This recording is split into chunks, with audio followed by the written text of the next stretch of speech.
What's up, guys, and welcome back to the channel. Today's topic is going to be my fully restored Jinma 284 farm tractor.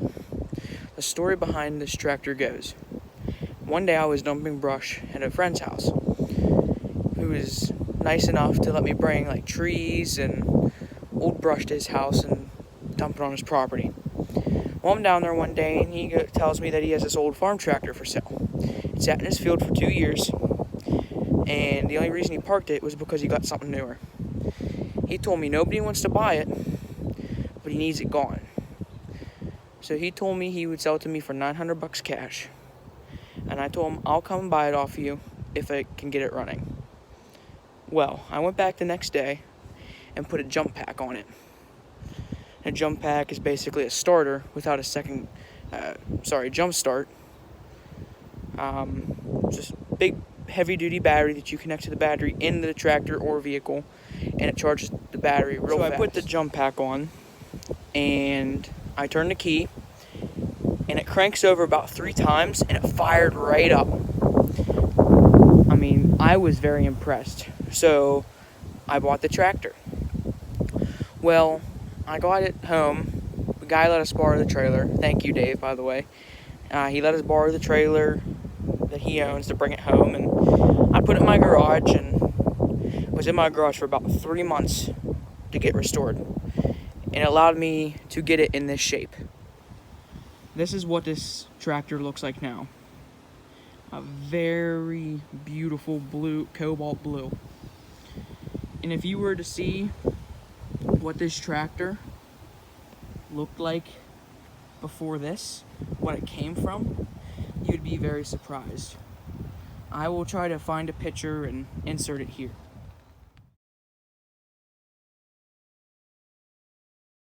Now, being this tractor is made in China and they're not manufactured in the US, parts are very hard to find. Well, let me rephrase that. Parts are all over, but you gotta find someone who sells them. Lucky for me, I found this place called Kino Tractors. I'll link their YouTube channel in the description. I've been able to find every part I needed for this tractor. Those guys at Kino are very helpful. If it wasn't for them, I wouldn't have been able to fully refurbish this. I mean, would not have been anything close to what it is now without those guys. After I got it restored, I've had a few issues here and there.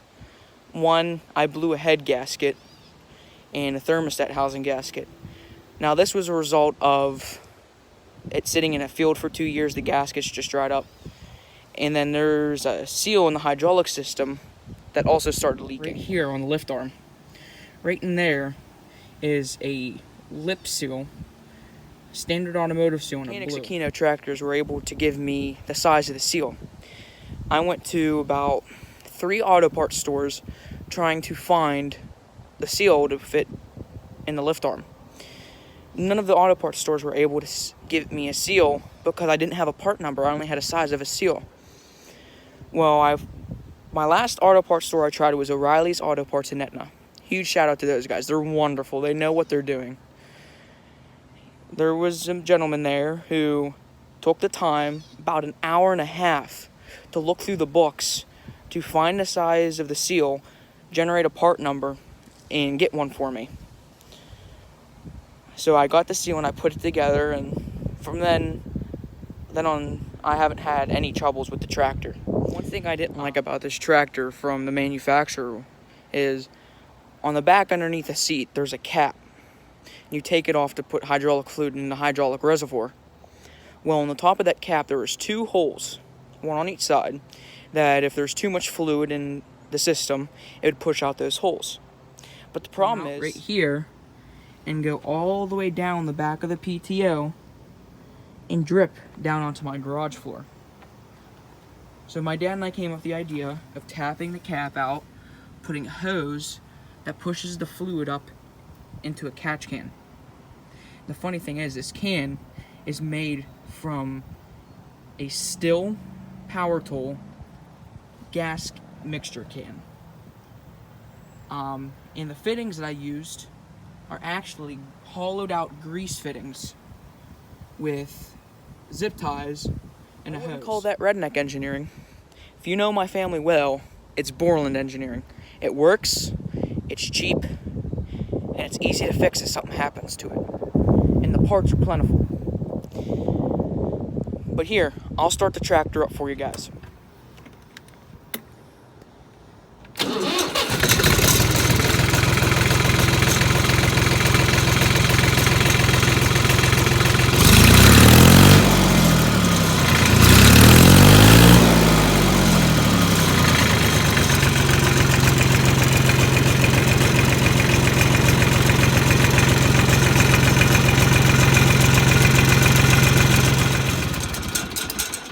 Tractor is powered by a 1.5 liter inline 3 naturally aspirated diesel motor. Is a Y385 and it's very powerful, about 28 horsepower, and for a smaller farm tractor like this, that's a lot of power. Makes a lot of torque, and I'm very happy with it. Like I said, I replaced the head gasket and the thermostat housing gaskets, and I put new radiator hoses on it. And that's about all I've done to the motor. And then I've also painted it, but didn't need to be painted. Just wanted to make it look good. The only problem I have with this tractor right now that I need to get fixed is right here, that seam where the exhaust stack is welded together. That weld split. So I need to unbolt the exhaust stack and re-weld it. Another thing that I've also improved on this tractor is I put a battery kill switch on the radiator support, and now the battery's on. Now it's killed. This is because all the power from the tractor first goes through the amp gauge. The problem with this is when your battery is on and the keys, even the key is off. See, I can pull it out right now. The amp gauge is still reading 13 volt. Put that kill switch in to shut off the battery completely. So if I'm not using my tractor for like a week, like if I was to go on vacation, or if I just didn't need to use it, when I go to use it again, I won't have any issues with it not wanting to start. Another improvement I made on this tractor, the electronic oil pressure and temperature gauges out and put mechanical ones in.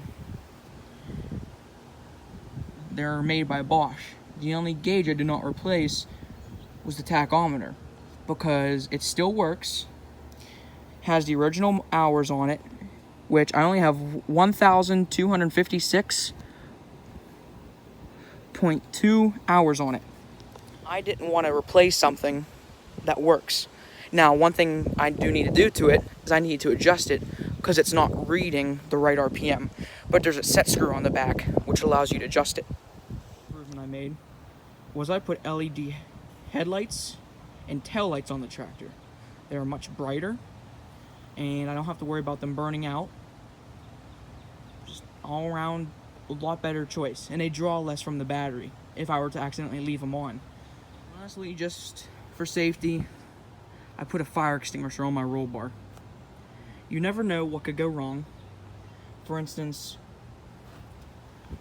the tractor has a mechanical fuel pump.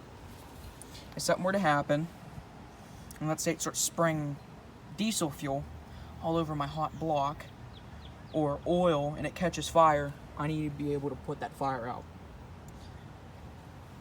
One problem that I still have that I still need to fix is when I'm going at high speeds and hit a bump,